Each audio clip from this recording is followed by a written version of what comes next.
Livro Problema do Ser, do Destino e da Dor, de Leon Denis, 1905. Capítulo 5. A alma e os diferentes estados do sono.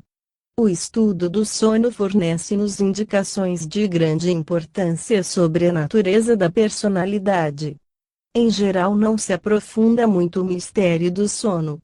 O exame atento desse fenômeno, o estudo da alma e da sua forma fluídica durante a parte da existência que consagramos ao descanso, conduzir-nos-ão a uma compreensão mais alta das condições do ser na vida do além.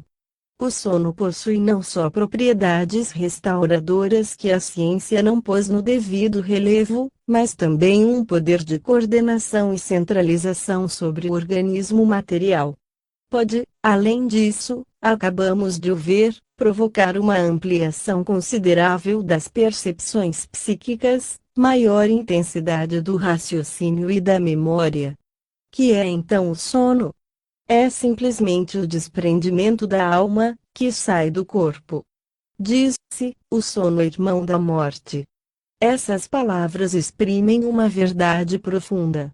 Sequestrada na carne no estado de vigília, a alma recupera, durante o sono, a sua liberdade relativa, temporária, e ao mesmo tempo uso dos seus poderes ocultos.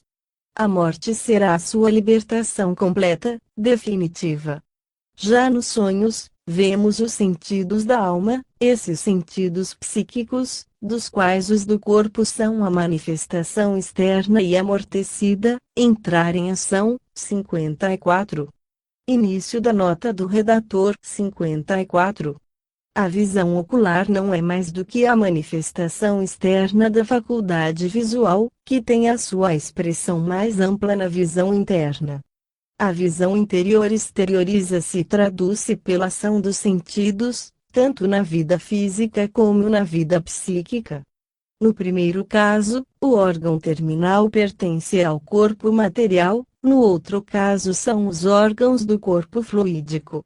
A visão no sonho é acompanhada de uma luz especial, constante, diferente da luz do dia. Fim da nota do redator. À medida que as percepções externas se enfraquecem e apagam, quando os olhos estão fechados e suspenso o ouvido, outros meios mais poderosos despertam nas profundezas do ser. Vemos e ouvimos com os sentidos internos. Imagens, formas, cenas à distância sucedem-se e desenrolam-se, travam-se conversas com pessoas vivas ou falecidas. Esse movimento, muitas vezes incoerente e confuso no sono natural, adquire precisão e aumenta com o desprendimento da alma no sono provocado, no transe de sonambulismo e no êxtase. Às vezes, a alma afasta-se durante o descanso do corpo e são as impressões das suas viagens, os resultados das suas indagações, das suas observações, que se traduzem pelo sonho. Nesse estado, um laço fluídico ainda a liga ao organismo material e, por esse vínculo sutil, espécie de fio condutor, as impressões e as vontades da alma podem transmitir-se ao cérebro. É pelo mesmo processo que, nas outras formas do sono, a alma governa o seu invólucro terrestre, fiscaliza-o, dirige-o. Essa direção, no estado de vigília, durante a incorporação, exercita-se de dentro para fora, efetuar-se-á em sentido inverso nos diferentes estados de desprendimento. A alma, emancipada, continuará a influenciar o corpo mediante o laço fluídico que continuamente liga uma a outra. Desde esse momento, no seu poder psíquico reconstituído, a alma exercerá sobre o organismo carnal uma direção mais eficaz e segura. A marcha dos sonâmbulos à noite, em lugares perigosos e com inteira segurança, é uma demonstração evidente desse fato. Sucede o mesmo com a ação terapêutica provocada pela sugestão. Esta é eficaz, principalmente no sentido de facilitar o desprendimento da alma e dar-lhe o poder absoluto de fiscalização, a liberdade necessária para dirigir a força vital acumulada no perispírito e, por esse meio, restaurar as perdas sofridas pelo corpo físico. 55. Início da nota do redator. 55. O espírito exteriorizado pode tirar do organismo mais força vital do que o homem normal, o homem encarnado, pode obter. Experiências demonstraram que um espírito pode, através do organismo, exercer maior pressão num dinamômetro do que o espírito encarnado. Fim da nota do redator.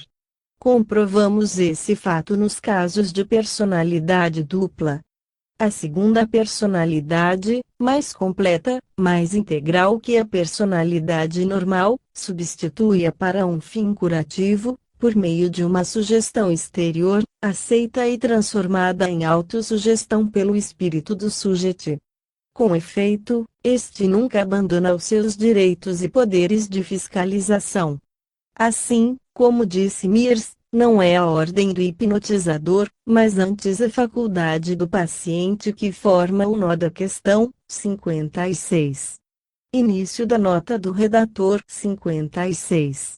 F. Mears, La Personalité Humaine, página 204. Fim da nota do redator. O sábio professor de Cambridge disse mais. 57. Início da nota do redator. 57. F. Mears, La Personalité Humaine, página 187. Fim da nota do redator.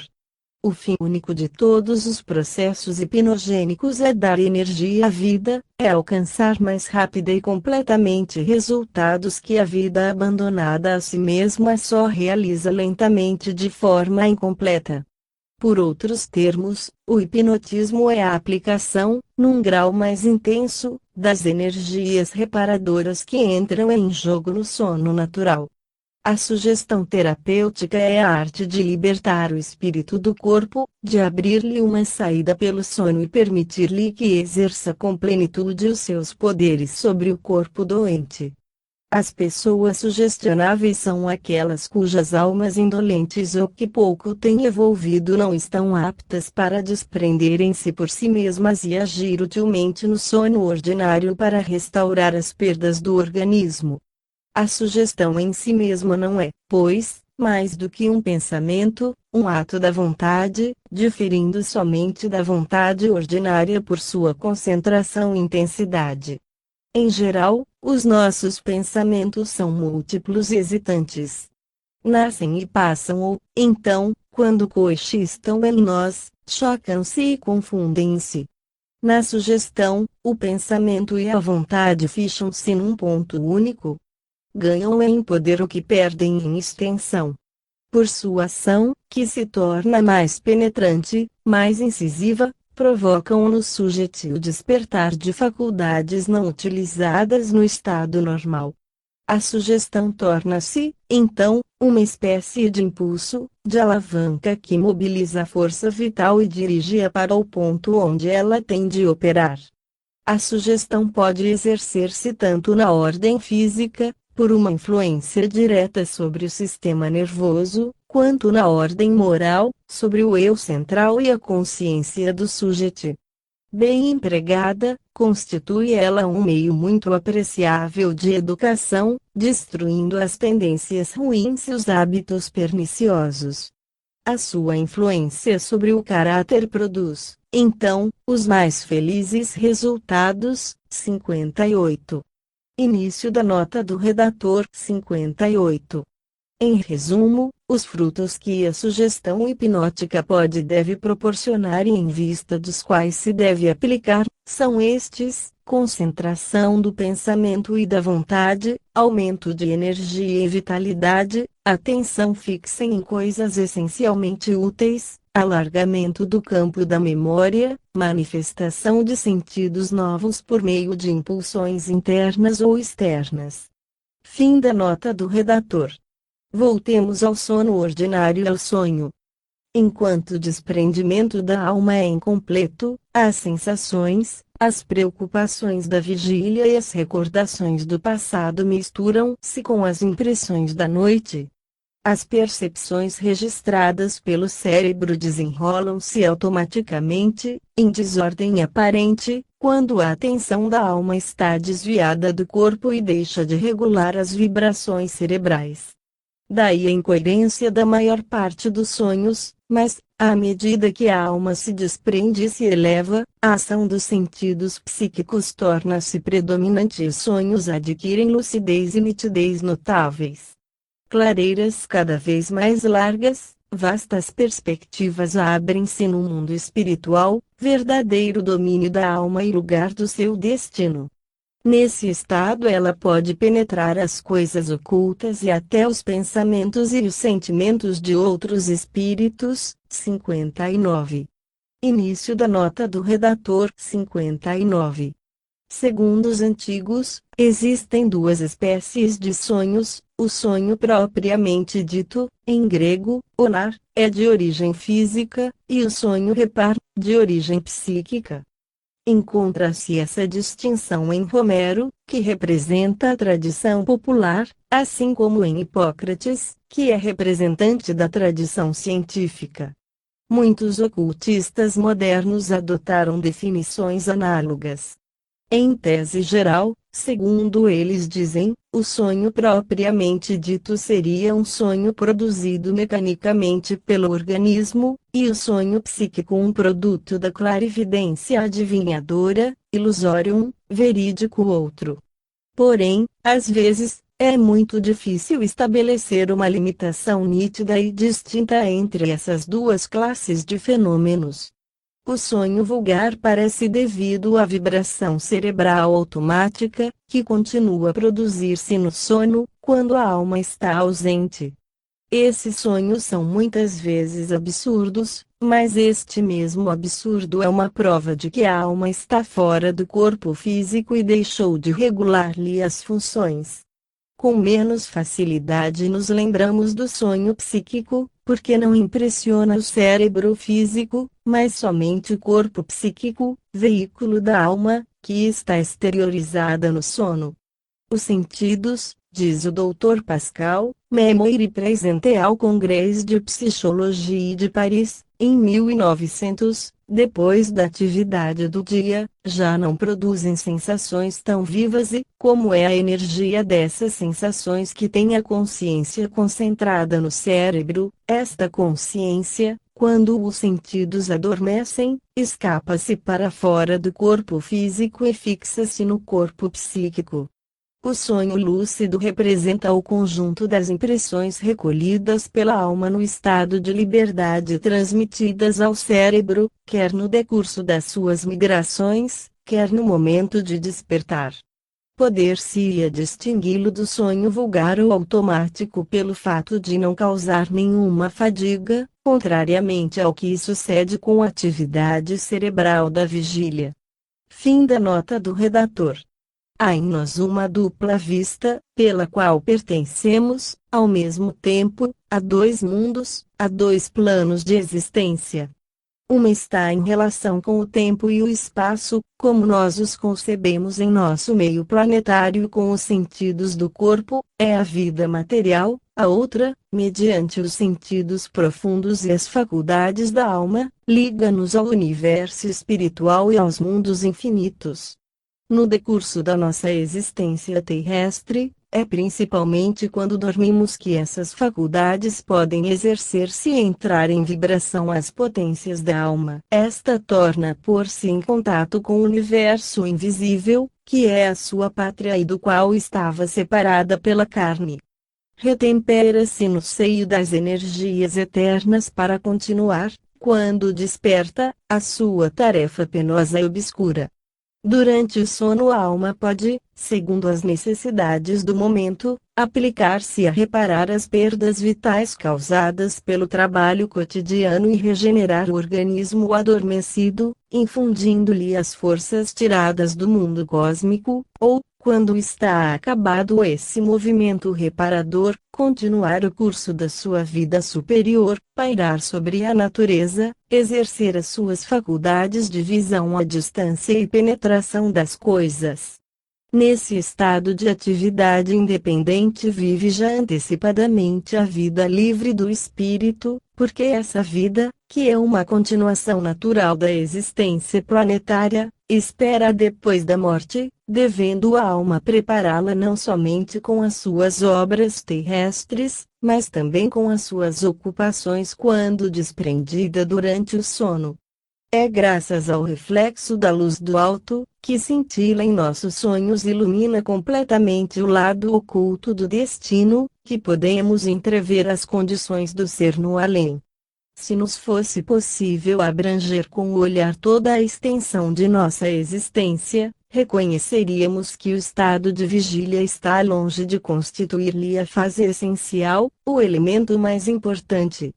As almas que de nós cuidam servem-se do nosso sono para exercitar-nos na vida fluídica e no desenvolvimento dos nossos sentidos de intuição.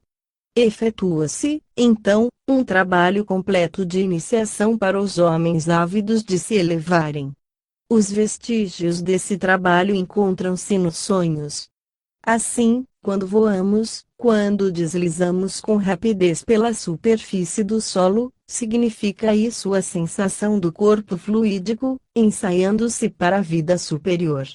Sonhar que subimos sem cansaço, com facilidade surpreendente, através do espaço, sem embaraço nem medo, ou então que estamos pairando por cima das águas, atravessar paredes e outros obstáculos materiais sem ficarmos admirados de praticar atos que são impossíveis enquanto estamos acordados, não é a prova de que nos tornamos fluídicos pelo desprendimento?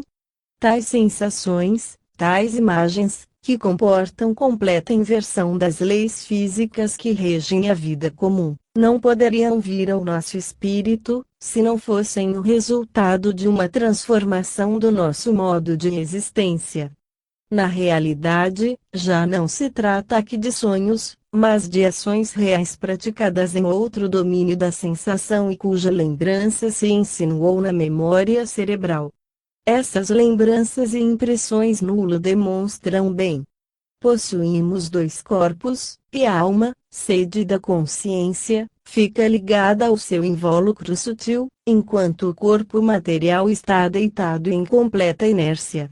Apontemos, todavia, uma dificuldade. Quanto mais a alma se afasta do corpo e penetra nas regiões etéreas, tanto mais fraco é o laço que os une, tanto mais vaga a lembrança ao acordar. A alma paira muito longe na imensidade e o cérebro deixa de registrar as suas sensações. Daí resulta não podermos analisar os nossos mais belos sonhos. Algumas vezes, a última das impressões sentidas no decurso dessas peregrinações noturnas subsiste ao despertar. E se, nesse momento, tivermos o cuidado de fixá-la fortemente na memória, pode ficar lá gravada. Tive, uma noite, a sensação de vibrações percebidas no espaço, as últimas notas de uma melodia suave e penetrante, e a lembrança das derradeiras palavras de um cântico que findava assim: há céus inumeráveis. Às vezes sentimos, ao acordar, a vaga impressão de poderosas coisas entrevistas, sem nenhuma lembrança determinada. Essa espécie de intuição, resultante de percepções registradas na consciência profunda, mas não na consciência cerebral, persiste em nós durante certo tempo e influencia os nossos atos. Outras vezes, essas impressões traduzem-se nitidamente no sonho. Eis o que a respeito diz Miers, 60. Início da nota do redator, 60. F. Miers, La Personalité Humaine, página 117. Fim da nota do redator. O resultado permanente de um sonho é muitas vezes de tal ordem que nos mostra claramente que o sonho não é o efeito de uma simples confusão com lembranças avivadas da vida passada, mas que possui um poder inexplicável que lhe é próprio e que ele tira, semelhante nisso à sugestão hipnótica, das profundezas da nossa existência, a que a vida de vigília é incapaz de chegar. Desse gênero, dois grupos de casos há que, pela clareza com que se patenteiam, facilmente podem ser reconhecidos, um deles, principalmente, em que o sonho acabou por uma transformação religiosa decidida, e o outro em que o sonho foi o ponto de partida de uma ideia obsidente ou de um acesso de verdadeira loucura. Esses fenômenos poderiam explicar-se pela comunicação, no sonho, da consciência superior com a consciência normal, ou pela intervenção de alguma inteligência elevada que julga, reprova, condena o proceder do sonhador, ocasionando-lhe perturbação e um salutar receio. A obsessão pode também exercer-se por meio do sonho até a ponto de causar perturbação mental ao despertar.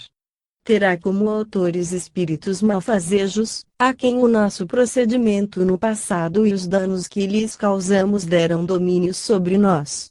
Insistimos também na propriedade misteriosa que tem o sono de fazer nos senhores, em certos casos, de camadas mais extensas da memória.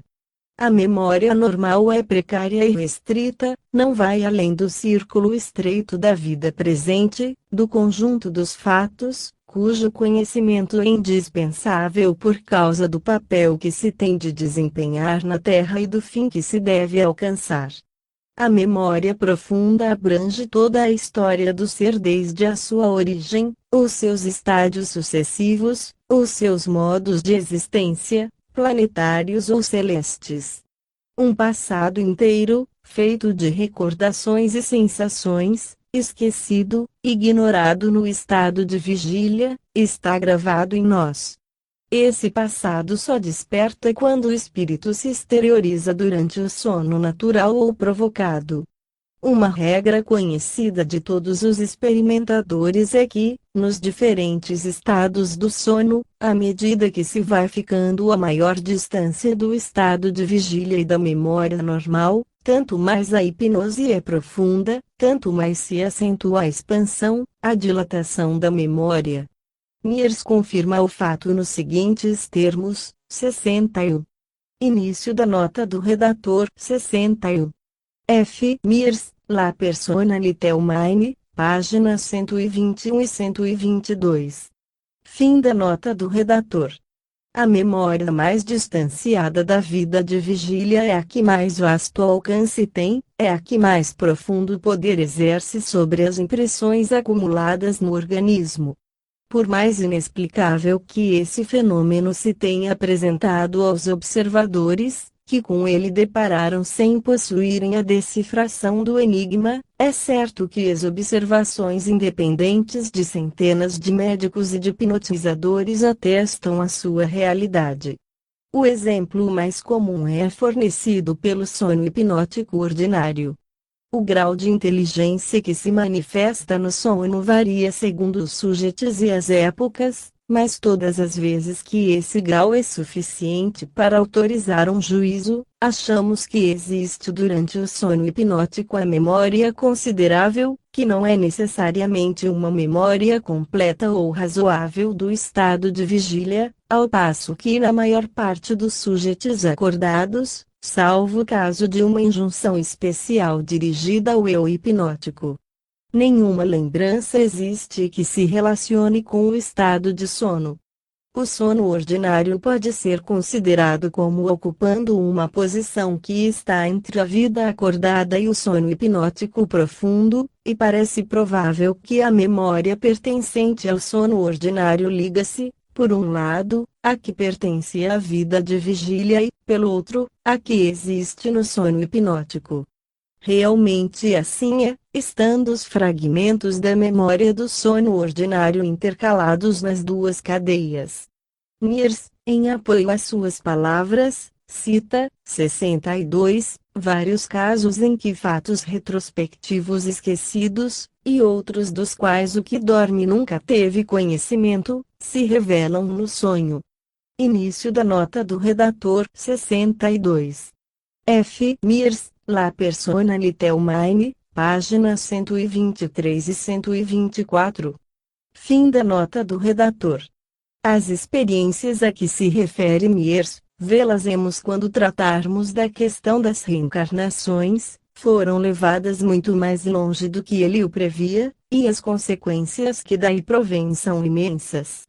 Não só tem sido possível, pela sugestão hipnótica, reconstituir as menores recordações da vida atual, desaparecidas da memória normal dos sujeitos, mas também reatar o encadeamento das suas vidas passadas, já interrompido.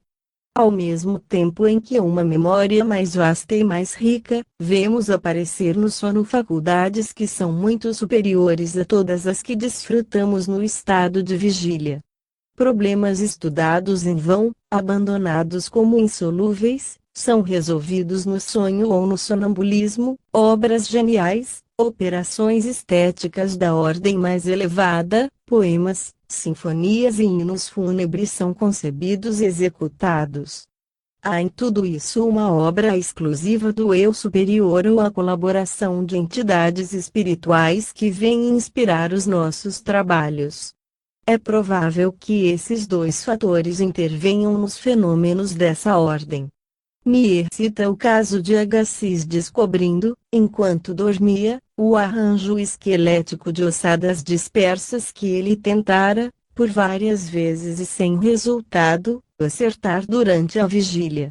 Lembraremos os casos de Voltaire, La Fontaine, Coleridge, S. Bar, Tartini, etc., executando obras importantes em condições análogas. 63. Início da nota do redator 63. Ver no Invisível, capítulo 12. Fim da nota do redator. Finalmente, importa mencionar uma forma de sonhos cuja explicação escapou até agora à ciência. São os sonhos premonitórios, complexo de imagens e visões que se referem a acontecimentos futuros e cuja exatidão é ulteriormente verificada. Parecem indicar que a alma tem o poder de penetrar o futuro ou que este lhe é revelado por inteligências superiores. Assinalemos o sonho da duquesa de Hamilton, que viu com antecipação de 15 dias a morte do conde de L. com particularidades de natureza íntima que acompanharam esse acontecimento. 64. Início da nota do redator 64. Proceedings, SPR, 11, página 505. Fim da nota do redator. Um fato da mesma natureza foi publicado pelo Progressive Thinker de Chicago, a 1º de novembro de 1913. Um magistrado de Alzer, M. Reed, morreu imediatamente, em consequência de uma guinada do automóvel em que viajava. Seu filho, de 10 anos de idade, tinha tido, por 2 vezes seguidas, a visão dessa catástrofe em todos os seus pormenores. Apesar dos avisos e das súplicas de sua mulher, M. Reed achou que não devia renunciar ao projetado passeio, em que veio a encontrar a morte, nas circunstâncias idênticas às percebidas no sonho da criança. M. Henry de Parville, no seu folhetim científico do jornal des Debates, maio de 1904, refere um caso afiançado por testemunhos dignos de fé. Uma senhora, cujo marido desapareceu sem deixar vestígios e que ela não pôde descobrir apesar de todas as pesquisas a que procedeu, teve um sonho. Um cãozinho, que por muito tempo havia vivido na sua companhia, mas que o marido levara, aparece-lhe, dá latidos de alegria e cobre-a de carícias. Instala-se-lhe ao pé, não tira os olhos dela, depois, passado um momento, levanta-se e começa a arranhar a porta. Está feita a sua visita e precisa ir-se embora. Ela abre-lhe a porta e, no sonho, segue o animal, que se afasta, correndo, corre também atrás dele. Passado algum tempo, o vê entrar numa casa, cujo andar térreo é ocupado por um café. A rua, a casa e o bairro gravam-se-lhe na memória, que conserva a recordação de tudo isso depois de acordada. Preocupada com esse sonho, contou a 3 pessoas da vizinhança, que depois deram testemunho da autenticidade dos fatos. Decide-se, finalmente, a seguir a pista do cão e encontra o marido na rua e na casa que vira em sonho. Os Análises de Ciências Psíquicas, de julho de 1905, citava 2 sonhos premonitórios acompanhados de circunstâncias que lhe dão caráter muito comovente.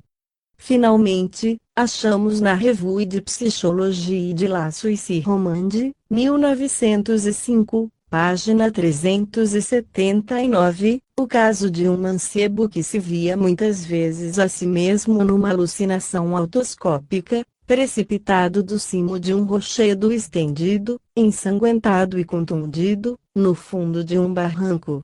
Essa premonição fatal realizou-se, ponto por ponto, a 10 de julho de 1904, no Monte do Salève, perto de Genebra. À proporção que nos vamos elevando na ordem dos fenômenos psíquicos, vão-se eles apresentando com maior clareza, com maior rigor e trazem-nos provas mais decisivas da independência e da sobrevivência do espírito. As percepções da alma no sono são de 2 espécies. Verificamos primeiramente a visão à distância, a clarividência, a lucidez. Vem depois um conjunto de fenômenos designados pelos nomes de telepatia e telestesia, sensações e simpatias à distância. Compreende a recepção e transmissão dos pensamentos, das sensações, dos impulsos motrizes. Com esses fatos relacionam-se os casos de desdobramentos e aparições designados pelos nomes de fantasmas dos vivos. A psicologia oficial teve de verificar esses casos em grande número, sem os explicar. 65. Início da nota do redator. 65. Ver Proceedings da Sociedade de Pesquisas Psíquicas de Londres. Fim da nota do redator. Todos esses fatos ligam-se entre si e formam uma cadeia contínua. Em princípio, constituem, no fundo, um só e mesmo fenômeno, variável na forma e intensidade, isto é, o desprendimento gradual da alma. Vamos seguir esse desprendimento nas suas diversas fases, desde o despertar dos sentidos psíquicos e das suas manifestações em todos os graus até a projeção, à distância, de todo o espírito, alma e corpo fluídico. Examinemos primeiramente os casos em que a visão psíquica se exerce com agudeza notável. Citamos alguns nas nossas obras precedentes. Aqui apresentamos um, mais recente, publicado por toda a imprensa londrina. O desaparecimento da senhorita Holland, processo criminal que apaixonou a Inglaterra, foi explicado por um sonho. A polícia procurava inutilmente. O acusado, Samuel Douglas, que estava para ser solto, pretendia que ela havia partido para destino desconhecido. Os jornais de Londres publicaram desenhos que representavam a casa em que morava a senhorita Holland e o jardim da mesma casa. Uma criada viu a gravura e exclamou: "Aí está o meu sonho", e indicou um lugar, ao pé de uma árvore, dizendo: "Está ali um cadáver". Soube a polícia e, na presença dos agentes, ela confirmou as suas declarações. Explicou que vira em sonho esse jardim e, no solo, no lugar indicado, um corpo enterrado. A polícia mandou escavar o terreno nesse lugar e nele foi encontrado o cadáver da senhorita Holland. Ficou provado que a criada nunca conhecera essa pessoa nem pusera os pés nesse jardim. C. Flammarion, na sua obra O Desconhecido e os Problemas Psíquicos, menciona uma série completa de visões diretas, à distância, durante o sono, resultante de um inquérito feito na França sobre os fenômenos dessa ordem. Vamos referir um caso mais complicado. Os Análises de Sciences Psychiques, de Paris, setembro de 1905, página 551, contém a relação circunstanciada e autenticada pelas autoridades legais de Castel di Sangro, Itália, de um sonho macabro, coletivo e verídico. O guarda rural do barão Rafael Corrado viu em sonho, na noite de 3 de março último, seu pai, falecido havia 10 anos. Exprobrou-lhe, a ele, aos irmãos e irmãs, o terem-no esquecido e, coisa mais grave, deixarem os seus pobres ossos desenterrados pelos coveiros, abandonados sobre a neve, por trás da torre do cemitério, à mercê dos lobos. A irmã do guarda sonhou exatamente a mesma coisa, e o irmão, muito impressionado, pegou na espingarda e, não obstante a tempestade de neve que atormentava a região, dirigiu-se para o cemitério, sito num monte que dominava a cidade. Aí, por trás da torre, entre as silvas e por cima da neve, em que havia sinais de patas de lobo, viu ossos humanos. Os análises dão depois a narrativa circunstanciada do inquérito e das pesquisas feitas pelo juiz de paz. Estabelecem que os ossos eram, na realidade, os do pai do guarda, que os coveiros, terminado o prazo legal, haviam exumado. Iam eles transportá-los para o ossuário, à noitinha, quando o frio e a neve os obrigaram a deixar o serviço para o dia seguinte. Os documentos relativos a esse caso, que foi objeto de um processo, estão assinados pelo tabelião, pelo juiz de paz e pelo síndico da localidade. Foram publicadas pelo Eco del Sangro, de 15 de março de 1905. O professor Newbold, da Universidade da Pensilvânia, relata nos Proceedings of S.P.R. 12, página 11, vários exemplos de sonhos, que indicam uma grande atividade da alma durante o sono e dão ensinamentos que vêm do mundo invisível. Entre outros, citaremos o do Dr. Ilprest, professor de língua síria na mesma universidade, que num sonho teve a revelação de uma inscrição antiga, que até então não havia descoberto. Num sonho mais complexo, em que intervém um sacerdote dos antigos templos de Nippur, dele recebeu a explicação de um enigma de difícil decifração. Foram reconhecidas como exatas todas as particularidades desse sonho. As indicações do sacerdote versavam sobre pontos de arqueologia completamente desconhecidos dos seres que vivem na Terra.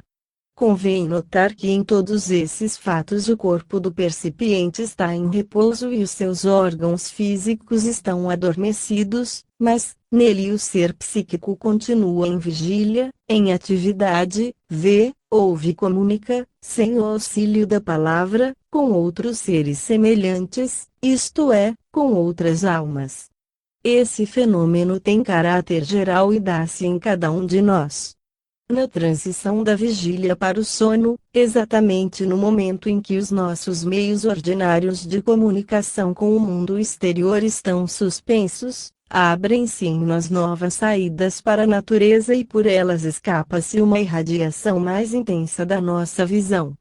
Já nisso vemos revelar-se uma nova forma de vida, a vida psíquica, que vai amplificar-se nos outros fenômenos dos quais nos vamos ocupar, provando que existem para o ser humano modos de percepção e de manifestação muito diferentes dos sentidos materiais.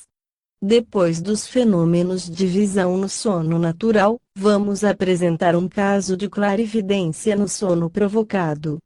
O Dr. Maxwell, advogado-geral no Supremo Tribunal de Bordeaux, provoca na senhora Gulana, sujeito muito sensível, o sono magnético. Ela desprende-se, exterioriza-se, afasta-se em espírito da sua morada. O Dr. Maxwell manda-lhe observar, a certa distância, o que está fazendo seu amigo M.B. Eram 10h20 da noite.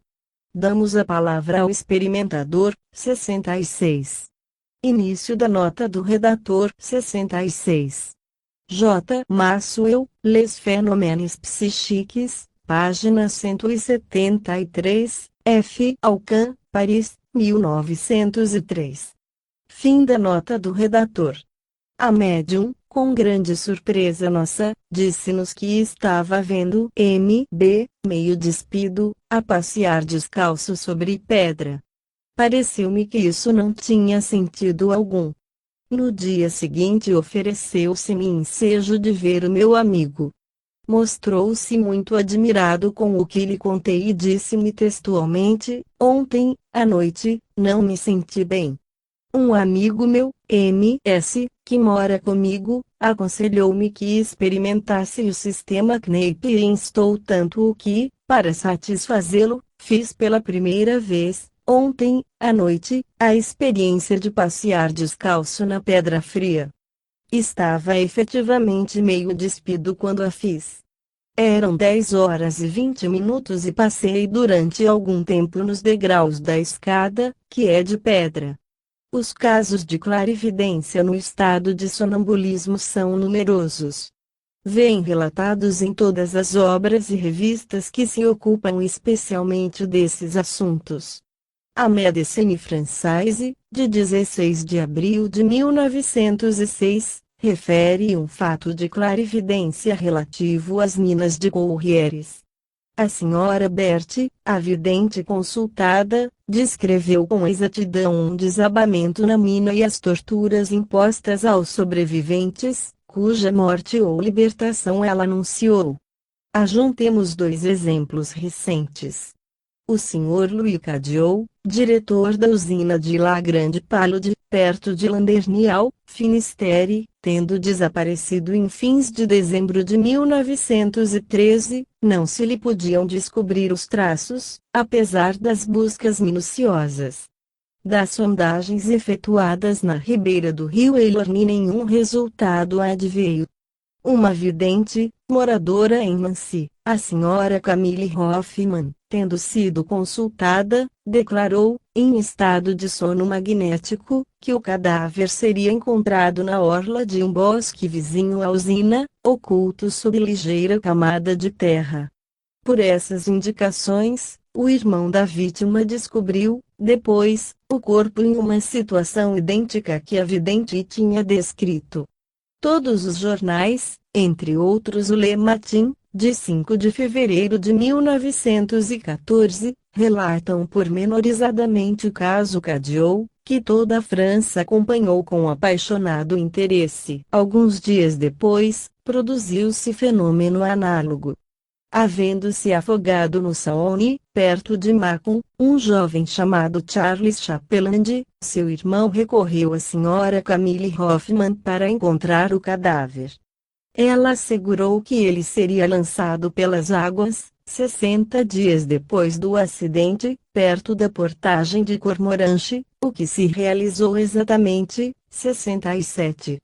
Início da nota do redator. 67. Ver Le Matin, de 23 de fevereiro de 1914. Fim da nota do redator.